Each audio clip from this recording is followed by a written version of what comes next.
Estamos aqui na Rádio JSV, no programa Radar do Movimento, o programa que traz profissionais credenciados, aqueles que vão trazer informações de qualidade para você. E hoje eu tenho um convidado extremamente especial da área do CrossFit, uma modalidade que está sendo falada, todo mundo quer praticar. Eu estou aqui com o profissional Ayrton Correia, que dá aula em São José dos Campos. Tudo bem? Olá, tudo bem. Queria que você se apresentasse um pouco, fala um pouquinho para a galera sobre a sua área de atuação, sua formação. Pode ficar à vontade agora. Bom, olá pessoal, meu nome é Ayrton Correia, sou formado há 2 anos. Dentro do CrossFit eu comecei como estagiário, então passei por todas as etapas. Na minha adolescência, fui atleta de natação. Durante esse período que eu parei de nadar até entrar na faculdade, eu pratiquei musculação, então tudo isso a gente leva em conta tanto de aprendizagem para praticante como aprendizagem para professor. É uma bagagem um pouco grande. Então, entrei no CrossFit, já tinha uma experiência com outras modalidades. De estágio foram 7, 8 meses. A partir daí que eu me formei, comecei a assumir as aulas e desde então esse é o meu foco principal. Parei com a musculação, parei com outras atividades para focar apenas na modalidade do CrossFit por gostar. Então houve essa questão do amor ali pela modalidade, quanto a necessidade de me dedicar especialmente a levar um trabalho de qualidade para os meus alunos. Conta pra gente como que surgiu esse amor pelo CrossFit, como foi essa primeira vista, como que surgiu? É uma coisa diferente. Eu era praticante de musculação, a gente leva totalmente para aquela ideia eu quero treinar para ter hipertrofia, para emagrecer. Aí o que pesou foi a parte do passado esportivo, aquele lance de competição. O CrossFit resgatou tudo isso. Tava vendo um documentário na Netflix sobre um atleta lá, aí contou toda a história dele e acabou que ele era campeão mundial de CrossFit. Então toda essa evolução, esse passo a passo me cativou. Aí eu tive a intenção de conhecer a modalidade. E desde então eu fui, como a gente foi picado pelo bichinho do CrossFit e não larguei mais. Quis aprender, aí de aprender gostei. Aí minha intenção foi ensinar pessoas e a intenção principal hoje é mostrar que o CrossFit ele pode machucar, mas ele depende muito de como e onde você está treinando. Sim, então ele é acessível a muitas pessoas. A marca, a modalidade prega que o foco é tirar as pessoas do sedentarismo. Então, para tirar alguém do sedentarismo, a gente não tem que trabalhar como se ela fosse atleta. Então, esse meio termo, esse espaço aí que a gente tem de um objetivo para o outro é o que vai diferenciar se a pessoa machuca ou não. Essas adaptações e todas as progressões. Sim, sem demonizar a modalidade, né, Ayrton? Como você mesmo falou, a modalidade machuca. Como assim, a nossa primeira questão aqui é falar, porque as pessoas ficam na dúvida, pratico ou não pratico, né? A modalidade machuca ou não machuca, mas tudo depende, né? E esse fator do depende do quê? De quem é a pessoa ou de onde ela está praticando? Então, depende das duas coisas. Se a pessoa ela vai começar a treinar o CrossFit em algum lugar, ela precisa ter a certeza de que o professor que está dando aula para ela é um profissional de educação física formado. Porque mesmo que a pessoa tenha a certificação da CrossFit ou seja atleta, independente do que ela seja, se ela não for profissional de educação física formado, ela com certeza não passou por várias matérias que a gente tem lá na faculdade, na parte de didática, entender como funciona o corpo humano, e são essas pequenas coisas que vão acabar prejudicando esse desenvolvimento e a adaptação da pessoa na modalidade. Uma pessoa que está começando do zero, ela tem uma determinada progressão. Então, tudo depende disso. Sim. Como ela é inserida na modalidade e como ela vai evoluir dentro desse tempo. Então, todo esse processo, ele importa, tanto aonde ela está treinando e como ela está treinando. Aí o profissional é que vai fazer a diferença. não é nem o espaço. Às vezes pode ser um lugar pequeno, com pouco material, mas a progressão é o mais importante. Sim, a progressão do movimento, da modalidade em si, né? Isso, como ela é ensinada, como ela está fazendo, tudo isso vai influenciar se vai machucar ou não. Isso. A polêmica é grande, né? Você fica aí pensando, vou me machucar, quero fazer crossfit. Você demoniza, critica. Calma, a gente precisa falar primeiro com o profissional. Vamos estar buscando essa informação. E calma que ele vai falar um pouquinho mais sobre isso, hein? Já voltamos. Voltamos com o programa Radar do Movimento aqui na Web Rádio JSV. Ayrton Correia falando um pouquinho dessa modalidade que gera muita polêmica, mas a gente quer mesmo é polêmica, né? Mas a gente quer trazer algum profissional aqui que fale realmente da verdade. Ele já falou que a modalidade machuca, mas tudo depende. Ayrton, fala um pouquinho pra gente, né, da questão de todo o processo do CrossFit, como que surgiu tanta polêmica devido às pessoas estarem se lesionando, né? Fala um pouquinho da chegada do CrossFit no Brasil, todo o processo, e tenta explicar para a população leiga que é uma marca, né? Explica para as pessoas que é uma marca e o que é o CrossFit. Então, vamos começar por o que é o CrossFit. Ele é uma modalidade que unifica outros eventos esportivos. Então, por exemplo, o levantamento de peso olímpico, a ginástica artística, tem movimentos de calistenia, de atletismo. O CrossFit ele engloba todas essas modalidades e criou um método de treinamento. Esse método de treinamento, hoje em dia, a gente tem algumas variações, é chamado de treinamento funcional de alta intensidade, o cross-training, o functional fitness, que é uma federação que está querendo levar a modalidade para as Olimpíadas.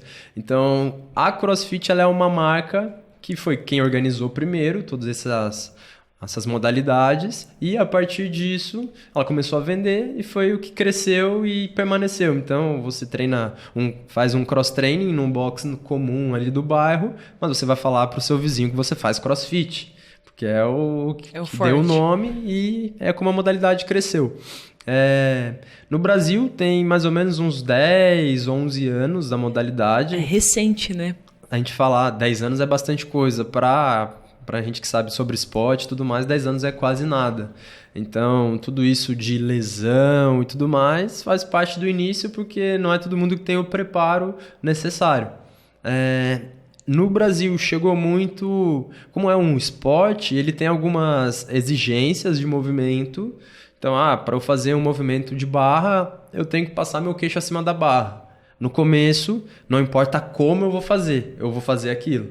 Aí eu tenho que agachar profundo, não importa como eu estou fazendo, eu vou fazer o agachamento porque é o que vale.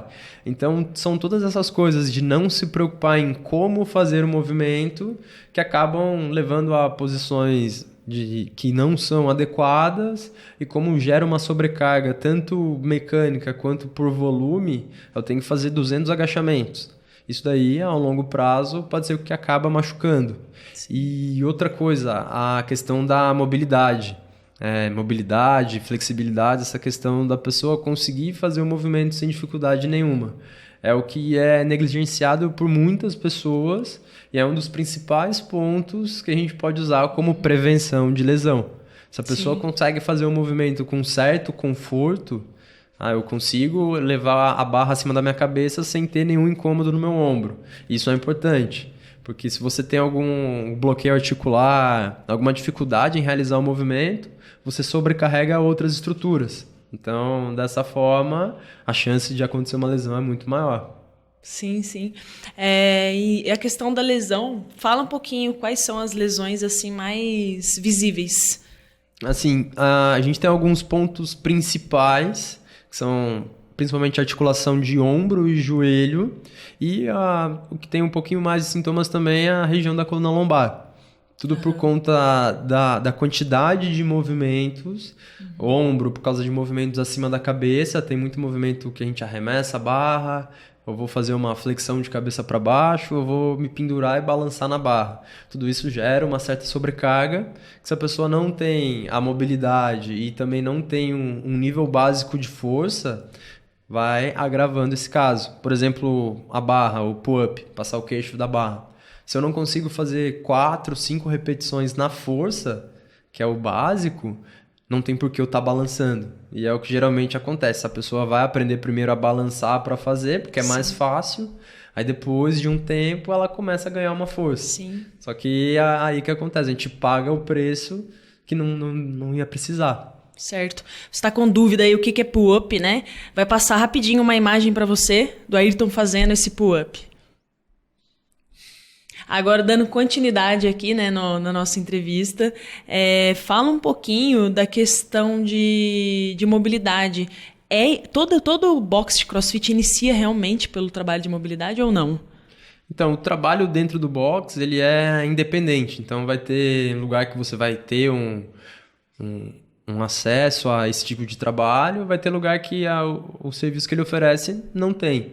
Então depende muito. Como a CrossFit ela é só uma marca que você paga pelo direito de usar o nome, ela não vai fiscalizar se você está dando treinamento de forma X ou de forma Y. Sim. Então isso vai muito do profissional que está controlando o treino daquele lugar.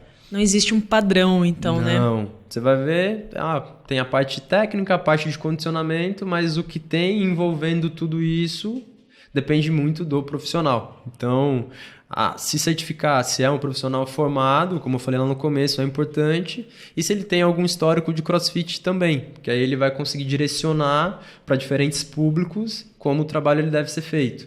E também ele vai se preocupar tanto com o iniciante quanto o avançado para deixar todos os níveis adequados, independente da hora que a pessoa está fazendo. Excelente, excelente. Já voltamos. Respira fundo que o CrossFit aqui não acabou. Voltamos com o programa Radar do Movimento, para você não ficar parado e escolher uma modalidade, porque aqui a gente é a favor de movimento, independente da sua escolha. É CrossFit, é corrida, seja lá o que for. A gente está defendendo movimento de qualidade. Faça a sua escolha. Bom, chega de falar de lesão, vamos falar um pouquinho de coisa boa, né? Vamos falar da periodização. O que é a periodização para você que está em casa? É como é feito, né, o programa de treinamento. O CrossFit ele é muito criticado devido a trabalhar os mesmos grupos musculares todos os dias. Não tem uma divisão como é na musculação, membro superior, membro inferior. Fala um pouquinho pra gente como é feita essa divisão e qual que é a sua visão na questão de descanso de grupos musculares. Legal, vamos lá. Essa divisão de movimentos, a gente trabalha pensando em movimento e não em grupo muscular. Por exemplo, tá na musculação, hoje eu treinei peito, amanhã eu não vou fazer nada de peito, mas eu posso fazer costas. Aí se for pensar, você tá usando o ombro nos 2 dias. Sim. A articulação. Então, é um trabalho semelhante. Quando a gente vai montar a programação de treinamento, não pensando nas capacidades físicas, que geralmente é a periodização que a gente aprende na faculdade. A gente pensa com relação à quantidade de movimentos semanais. Então, se hoje eu empurrei muito acima da cabeça, amanhã eu tento dar um descanso nessa função e vou buscar agachar, vou buscar fazer alguma puxada. Então, a gente tenta controlar essa quantidade de movimentos durante o trabalho da semana. Só que, às vezes, pode acontecer de você agachar pesado hoje, então fazer um agachamento com a barra nas costas com muito peso, que foi um estímulo de força, e amanhã, no treino de condicionamento, você fazer agachamento com o peso corporal. O que vai mudar é a proporção do estímulo, aí a quantidade de movimentos ela vai ser adequada conforme o estímulo que a gente quer trabalhar. Perfeito. Aí não quer dizer que você agachou ontem e está agachando hoje, que você vai estar gerando uma lesão. Tudo vai depender da proporção e do estímulo. Controle que a gente vai gerar de estímulo. A gente sempre busca trabalhar com o movimento prioritário do dia e mais algum movimento auxiliar. Então, hoje vai ter agachamento, mas ao mesmo tempo vai ter movimento de empurrar acima da cabeça. Aí toda essa proporção, se ela for controlada, aí não gera risco nenhum. Então, tudo depende da dose para a gente conseguir controlar dessa maneira. Perfeito, perfeito. Eu fico aqui até pensando agora, porque até mesmo na musculação a gente não tem que pensar no exercício e sim no movimento, né, que está acontecendo, a abdução de ombro e não a elevação lateral. Uhum. O CrossFit, então, ele pode ser visto dessa forma também, pensando um pouquinho da biomecânica do CrossFit. Vocês trabalham assim em planos e eixos, tem essa divisão ou não? Então, uma das formas de programação, ela pensa em 6 movimentos prioritários. Sim. Seria os agachamentos, então, independente de como ele for feito, com barra, sem barra, peso do corpo. Aí são os movimentos, lá como a gente usa a terminologia em inglês, a gente usa como se fosse hinge, o movimento de dobradiça, que seriam os levantamentos terra, kettlebell swing, movimentos de extensão de quadril. Na parte de Perfeito. agachamento, os movimentos de extensão, aí empurrar acima da cabeça, empurrar na linha horizontal, linha do peito, e puxar na vertical, puxar na horizontal. Então são esses 6 padrões de movimento. Aí a partir disso, a gente gera toda uma programação dentro de todos os movimentos que englobam a modalidade. Então dessa forma, a gente tem uma infinita divisão de treinos e dentro disso a gente consegue explorar uma das vertentes que é treino intenso e constantemente variado. Só que a gente tem que entrar nisso. É variado, mas ele não pode ser aleatório. Eu não posso chegar lá no meu box. Hoje eu tô com vontade que meu aluno treine isso. Não, eu tenho que pegar, sentar lá e preparar pelo menos um mês de treino pensando em tudo que ele vai passar. Perfeito. E dessa forma eu consigo que o meu aluno ele tenha segurança e eu tenha certeza de que eu não estou gerando alguma lesão ou alguma coisa por deixar de lado essa programação. A procura é muito grande devido a isso, né? A variedade que o aluno tem e a dinâmica. E ele chega lá não sabendo o que ele vai fazer, mas é tudo orientado, né? Isso, a diferença é essa. A pessoa está na musculação, ela fica 2 semanas, ela já começa a acostumar com o treino. 1 mês, ela já começa a não gostar mais. Sim. Então, como ela sabe que vai se repetir, às vezes é um dos fatores que o CrossFit ganhou muita fama por ser variado. Então, ela chega lá, às vezes ela sabe o que vai ser o treino, a técnica hoje é tal movimento. Mas aí amanhã é diferente, aí daqui 2, 3 dias já é diferente novamente. Só que tudo respeitando essa questão de padrão de movimento, questão de controle de qual estímulo que ela está recebendo. E dessa forma a pessoa ela não se acostuma com o treino, mas ela vai ganhando uma base muito boa. Excelente. Nossa, deu até vontade de fazer CrossFit aqui, viu, gente? Eu fiquei assim, surpresa mesmo. Até mesmo mudei um pouquinho a minha visão só com essa conversa nossa do CrossFit de verdade mesmo. Porque às vezes as pessoas que trabalham com o CrossFit não me dão respostas tão imediatas, nem mesmo nessa questão de divisão. Gostei bastante. Espera para o último bloco que aí vai pegar fogo aqui no Radar do Movimento. Voltamos aqui na Web Rádio JSV, programa Radar do Movimento. O assunto do CrossFit está tirando fôlego meu aqui e acredito que seu também aí no sofá, no ônibus, aonde você estiver, escutando, vendo. Bom, vamos lá. Todo mundo está na questão da estética, todo mundo busca exercício com algum objetivo, certo, Ayrton? Ninguém busca só com saúde. A gente bate na tecla da questão de saúde, mas ninguém busca o exercício com esse principal objetivo, né? Fala pra gente como que é a questão da cobrança dos alunos, clientes, de objetivo mesmo. Quando busca o CrossFit, tem essa questão estética na busca do CrossFit? Bom, muitas vezes a pessoa chega pra gente com esse objetivo, que já vem com essa mentalidade da academia, que a atividade física eu vou emagrecer, eu vou ficar mais forte, vou ter a hipertrofia que eu tanto sonho. Só que ao longo do processo, a maior parte acaba tendo uma mudança na mentalidade.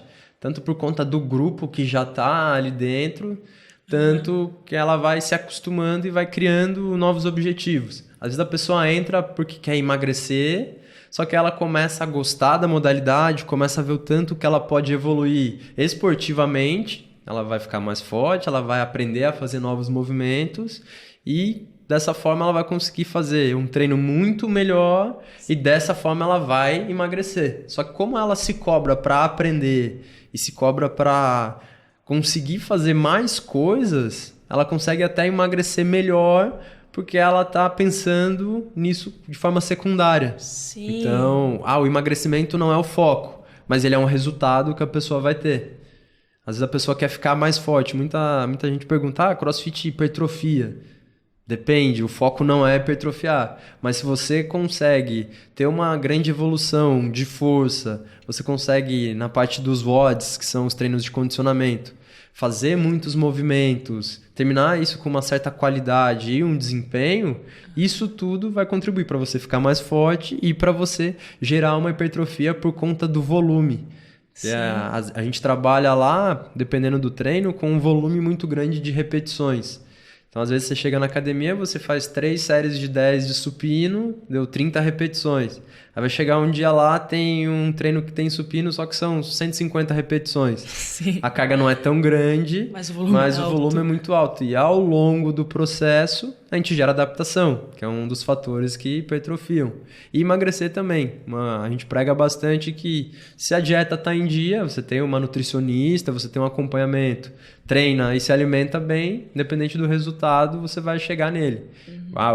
Quero hipertrofiar, quero emagrecer. Se você está comendo bem e está treinando legal, o resultado ele vai aparecer. É válido, né? É interessante, como você falou, fica como secundário o objetivo, porque o CrossFit tem movimentos tão complexos que a sua preocupação fica voltada a conseguir realizar aquele movimento do que emagrecer, né? Emagrecimento acaba sendo, o objetivo estético acaba sendo segundo plano. Apenas um detalhe. Às vezes a pessoa, ela pensa que ela precisa emagrecer para conseguir fazer um movimento e isso vira um foco. Então, eu quero fazer aquele movimento, só que eu tô um pouco gordinho, tô acima do peso, eu tô pesado, não vou conseguir fazer. Aí acaba sendo o foco, realizar o movimento, só que ela quer emagrecer para facilitar isso. E é uma das formas que a pessoa consegue se manter na dieta, porque ela tem um objetivo mais plausível do que só olhar no espelho, eu vou olhar no espelho, hoje eu não tô bem. Só que às vezes acaba desmotivando ela. Então, esses caminhos e, além disso, o grupo também. Porque você entra, você faz amigos e todo mundo está evoluindo. Você quer evoluir junto. E dessa forma, com todo mundo evoluindo, os resultados eles vão aparecendo muito mais rápido. Como você mesmo disse, né, a questão do grupo é bem interessante. As pessoas buscam muito atividades das quais grupo motiva, né? Você falou vários fatores de motivação. É a evolução do movimento, a motivação de tentar chegar ao ponto que ficar igual ao grupo, né? Mas tenta falar para mim um pouco da questão do box cheio e a questão de quantidade de profissionais acompanhando esse grupo. Acho que o problema não é o grupo, o problema é porque eles falam, CrossFit machuca porque é competição, é muita gente junto fazendo o mesmo movimento, mas e o acompanhamento? Então, o acompanhamento, ele depende muito do espaço. Às vezes eu tenho um espaço ali que cabe 10 pessoas, legal. Um professor, às vezes, consegue controlar 10 pessoas. Só que se chega a um iniciante, esse iniciante ele já te retira do restante das outras pessoas. Sim. Então, um lugar onde ele controla bem essa quantidade de alunos é muito importante. Se você tem um número reduzido de alunos e tem um número de profissionais que conseguem dar atenção, o risco de se machucar é muito menor e a chance de você conseguir aprender mais e de ter um desempenho melhor é muito grande. Às vezes você vai treinar num lugar, o professor é formado, o espaço é bom, o material é bom. Só que são 20 alunos e um professor. Um professor não dá conta disso. Então, é importante também verificar quantos alunos tem por aula e quantos professores estão acompanhando essa aula. A complexidade dos movimentos é muito grande, né? São movimentos complexos, exige bastante atenção. E se você tem um acompanhamento ali, você consegue aproveitar muito mais desse esporte que acaba sendo maravilhoso e viciante. É uma experiência muito melhor. É uma experiência que todo mundo deveria passar antes de falar qualquer coisa, né? Com certeza. Eu falo que tem que experimentar. O movimento está aí para você estar experimentando vários tipos de modalidade. E eu vou fazer isso também. Queria agradecer sua participação, de ter vindo de tão longe, né? São José dos Campos veio aqui para participar do nosso programa Radar do Movimento. Fiquei muito feliz mesmo de ver sua evolução como profissional. E eu fico feliz de verdade. Eu queria que você deixasse agora os seus agradecimentos, falasse um pouquinho de você para a galera. Legal. Eu que agradeço principalmente pela oportunidade. Na hora que mandou a mensagem, eu fiquei muito feliz, olhei e falei, caramba, meu trabalho está dando certo. Porque a ideia é, assim como o esporte mudou a minha vida, eu quero mudar a vida das pessoas por meio de algum esporte, por meio do movimento, esse é o nosso foco. Então, fiquei muito feliz e quero agradecer a oportunidade, o convite no programa. E a partir de agora, estou dando uns novos passos Perfeito. Estava trabalhando num box, acabei saindo e eu tô abrindo o meu espaço para dar as minhas aulas do meu jeito. Eu e meu sócio, a gente prega muito nessa parte de qualidade de ensino, qualidade de equipamento e qualidade para o aluno poder perceber que ele não é mais um. Então, essa é uma das coisas que a gente acha muito importante. E a gente ainda não abriu, a gente está fazendo todos os processos, está nessa parte de abertura, mas em breve, eu acredito que dentro de um mês aí, a gente já tem o nosso espaço e eu quero que você vá lá treinar com a gente. Sim, já tem nome já o espaço? Então, o nome é em inglês. A gente vai adotar principalmente a parte de divulgação como HW Cross, mas o nome por extenso é Howling Wolves, que são lobos uivantes. É derivado de uma lenda da mitologia nórdica, a gente se identificou bastante, aí a gente está levando para frente esse nome. Perfeito. E eu tenho certeza que vai ser sucesso, porque você é uma pessoa que defende a modalidade e eu tenho certeza que vai levar um movimento de qualidade no CrossFit aí para a população. Essa é a ideia, fazer a modalidade crescer e o nosso trabalho ser conhecido pela qualidade de serviço, a qualidade de aula e pelo lado humano, não de ficar colocando 20, 30 pessoas lá só para parte financeira. A gente quer ganhar dinheiro, mas a gente quer ganhar dinheiro fazendo as pessoas felizes e fazendo elas terem uma aula de qualidade. Perfeito. Encerramos aqui o programa Radar do Movimento. Vamos para cima com orientação.